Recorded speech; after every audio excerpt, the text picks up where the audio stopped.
Hi everyone, welcome to Mailsoftly YouTube channel. Today we're going to talk about why you should warm up your emails and how to do it. So let's dive in. First of all, let's talk about why you should warm up your emails. So for the internet service providers or email service providers, actually, there are two important things that determine the reputation of the senders.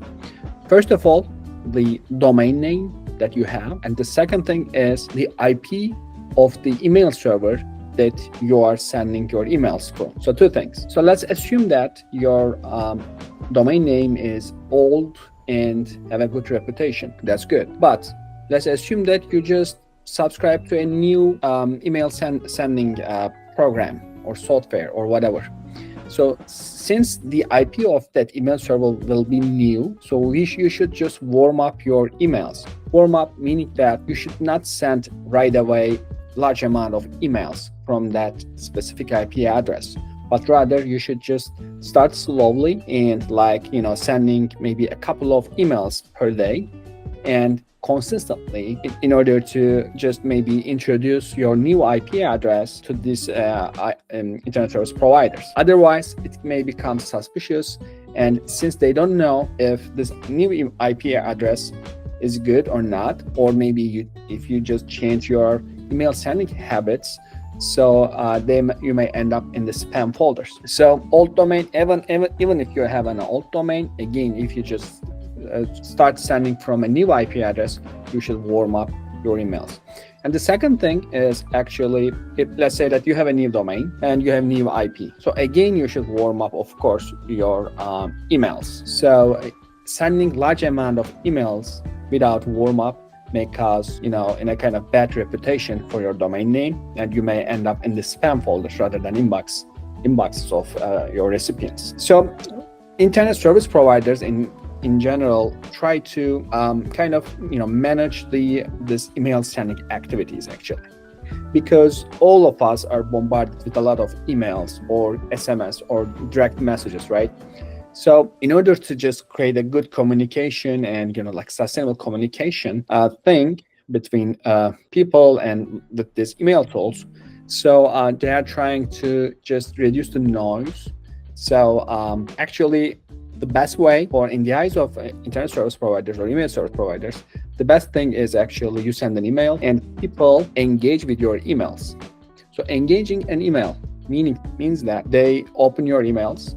If you have some kind of links in your emails, they click on those links and hopefully they're gonna reply to your emails. So the best actually engagement metric is replies. So if you send an email and then you get a reply, so that will send the ISPs or ESPs the best feedback that they will understand. And okay, so this email is legit and the recipients just engage with it, so it's good signal. So you can think of this actually this kind of signals or engagement signals like SEO. If you're familiar with search engine optimization, or in general, search engines just try to rank websites according to the user behavior, right? So if you have a good content on a website, if you just create valuable content, and then maybe search engines just puts you on the first results of the specific keywords that people are searching for. And then whenever they visit your website, if the visitor just click a lot of links and spend a lot of time without again coming to search engine, this will just gives a lot of good signal in the eyes of search engines. So they will think that, okay, so for this specific keyword, those users just engage with this website. That means that, okay, so this user, this keyword is those websites give valuable content for this keyword, right? So what happens? So the ranking just increases. The search ranking of this specific website just increases, because at the end of the day, search engines are trying to just put the most valuable, most effective website for the searchers, and these should be those websites should just, of course, open fast and create valuable content so that people just spend a lot of time. The same thing is valid for emails. So whenever you send an email, if the recipients open your emails, clicks your links, and hopefully if they just reply back, so that's the most effective way. And when you think about it, so let's say that you're just sending some email, right, to your maybe colleagues or to your customer. Of course, you are getting some replies. In general, so reply rates should be, if you're sending one-on-one, I mean, generally maybe about 60% for sure. Maybe 70, maybe 80, maybe 90% of reply rates are common when it goes one-on-one.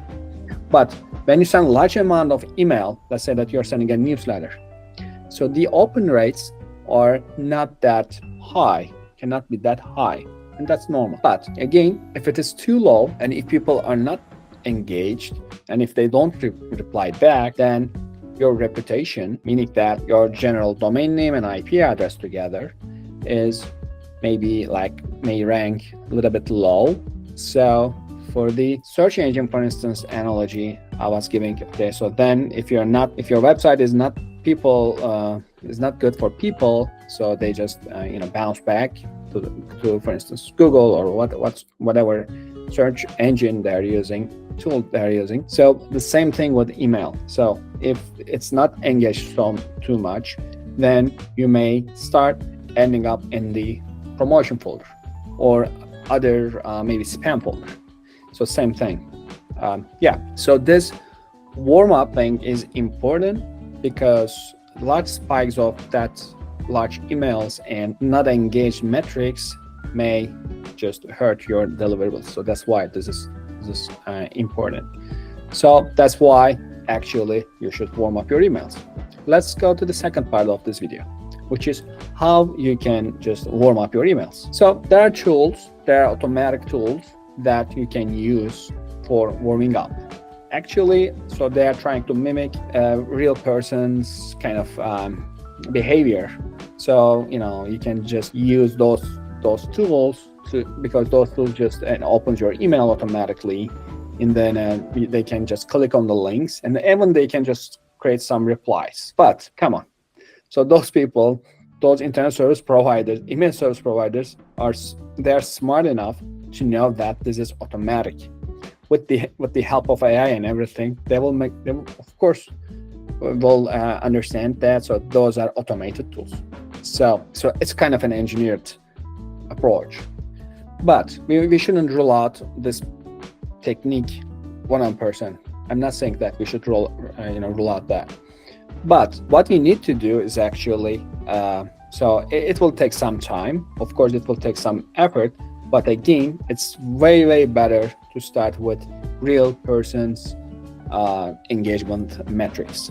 So at first, let's say that you just bought a new domain, and let's say that you're just starting and you just started using a new service. Then what you need to do is sending first, maybe you can start with 5 emails to your contacts, maybe to your friends or to your maybe to yourself whatsoever. And then each day maybe you can just send 5, and then gradually increase those emails. Maybe each week you can just increase 10% or 20% the sending volume. And then with the engagement that you will get from those emails, then you can start maybe after one month later, you can start sending a little bit more large amount of emails. And so this is the best way to just first create the reputation. I know it will take time, it will take effort, but that's the best way to do it. If you are serious about our domain name and if you are serious about if you want to just get good results, so that's the thing that we should do. And on the other side, so let's say that we're just doing this manual thing, then again with the other kind of tools we can bundle our warm-up approach. So because it will not be scalable, of course, to just send general emails to real people and expecting them to just reply us back, but we should do that first, and then we can just bundle this approach with the automatic warm-up tools, and then we can just create a hybrid approach to just warm up our emails. And in each step, we should keep close eye on what's happening with our open rates, click rates, and if we can get our reply rates. If we see sudden, drops, that means that we should stop. We should just increase our engaged email activity. So, and then, after certain amount of time, then we can just start sending maybe more, maybe large amount of contact lists. We can just start sending to them. And so, and then, we will have something that right now, is valuable, will be valuable because the reputation is, will take time. But at the end of the day, that's what we need actually to just make sure that we will be successful in our email marketing efforts. So, and and those are the things that you can consider on how to do this email warm-up. And at the end of the day, so you can use Mailsoftly's warm-up tools too. So what we do is actually we have automatic. You can just set up automatic email sending frequency and the amount of emails that you want to send each day in kind of maybe a scheduled time. For instance, you can say that, okay, every weekday, just send between, I don't know, like 1 p.m. to 3 p.m., send this, 10 emails to those contacts. And next week, send, 15 emails per day. So, and gradually increasing that. So the thing about this email sending activity is you need to just pay attention to the two things. First, how many contacts you are sending your emails to. So this is important. And the second thing is the frequency of your emails. So it should be consistent. So if you can just maybe every week you can just send consistently same amount of emails, a little bit maybe increasing over time. And the amount of contacts that you're sending to should be like gradually increase. Sudden increases are not good. So yeah, so today I just wanted to give you some tips about why you should just warm up your emails and how you can do it. So if you find this video helpful, please hit like, and also please don't forget to subscribe to our YouTube channel, and see you on next video. Thank you.